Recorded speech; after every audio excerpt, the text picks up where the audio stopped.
No one chose her, until she walked to the human and asked, "Will you marry me?"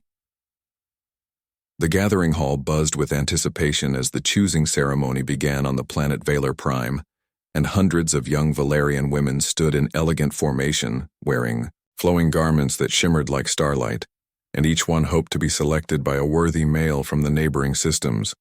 And the tradition had lasted for centuries, and it was considered the highest honor for a Valerian female to be chosen. And yet among all those hopeful faces, one stood apart. Kira was her name, and she had attended 7 choosing ceremonies without receiving a single offer, and at 28 cycles old, she was considered past her prime by Valerian standards, and her scales were a duller blue than most, and her frame was smaller and less graceful. And the other females whispered that she spent too much time in the archives studying alien cultures, instead of perfecting the traditional dances and songs that attracted suitors. The males walked through the lines, inspecting each female with critical eyes, and they paused at the tall ones with bright scales and musical voices. And they passed Kira without a second glance, and she stood still with her head held high, even as disappointment settled in her chest like a stone.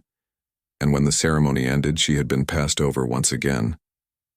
Her mother waited outside with sad eyes, and Kira, "My daughter, perhaps next year you could try harder."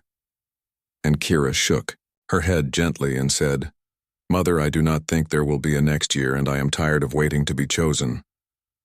The human delegation had arrived on Valar Prime 3 months earlier, and they came seeking trade agreements and cultural exchange, and most Valerians found the humans fascinating but strange, and they had no scales, and their skin came in odd shades of brown and pink and tan, and they were loud and emotional and laughed too easily.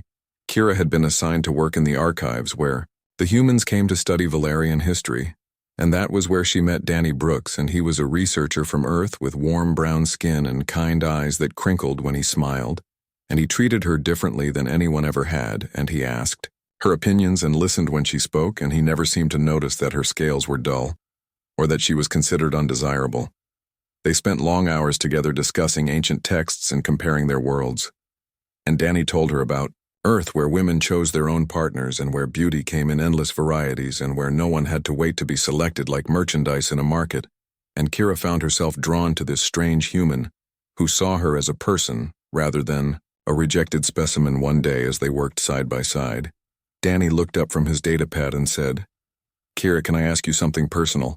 And she nodded, and he continued, "Why do you always seem sad during the festival days?" And she explained about the choosing ceremonies and how she had never been selected, and how her value in society diminished with each passing year. Danny frowned and set down his datapad and said, "That is the most ridiculous thing I have ever heard. And you are brilliant, and kind and interesting, and any system that does not see your worth is broken." Not you. And Kira felt something shift inside her chest, and warmth spread through her like sunlight. The next choosing ceremony arrived, and Kira almost did not attend.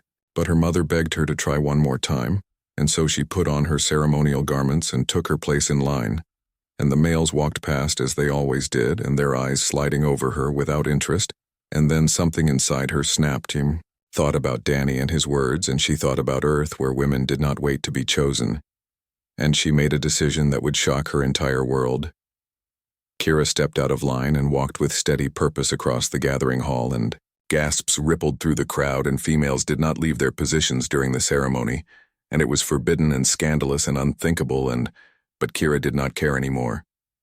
She walked past the shocked males and past the horrified ceremony masters and straight out of the hall, and she knew exactly where she was going. The human quarters were quiet that evening, and Danny was in his room reading when Kira knocked on his door, and he opened it with surprise. And Kira, "Hi, is everything okay?" And she took a deep breath and spoke the words that would change everything. "Danny Brooks, will you marry me?" He blinked and stammered, and "Wait. What, and did you just?" And Kira, "I do not understand," she explained quickly, and her words tumbling out, and "On my world, females wait to be chosen, but I am tired of waiting. And you told me that on Earth women can choose. And so I am choosing, and I choose you. And if you do not want me, I will understand. But I had to ask, and I had to try."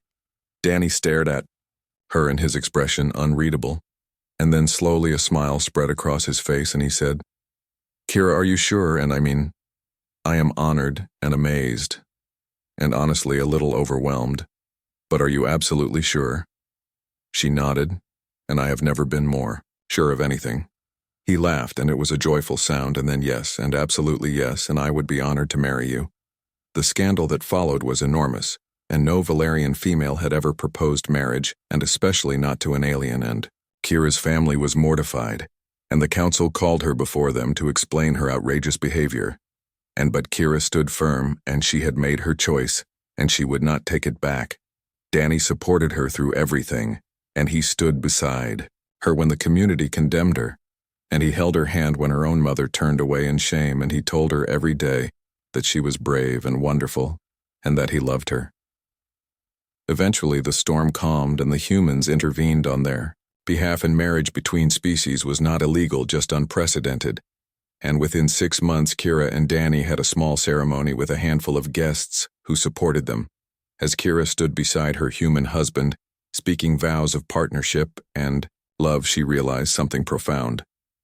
And she had spent years waiting to be chosen, waiting for someone to see her value. But the moment she chose herself, everything changed, and she was no longer the rejected Valerian female with dull scales and a disappointing resume. And she was simply Kira, and she was enough. Years later, other Valerian women would begin to make their own choices, and the choosing ceremonies would slowly fade into history. And Kira would smile, knowing that sometimes the bravest thing you can do is stop waiting for someone to choose you and choose yourself instead.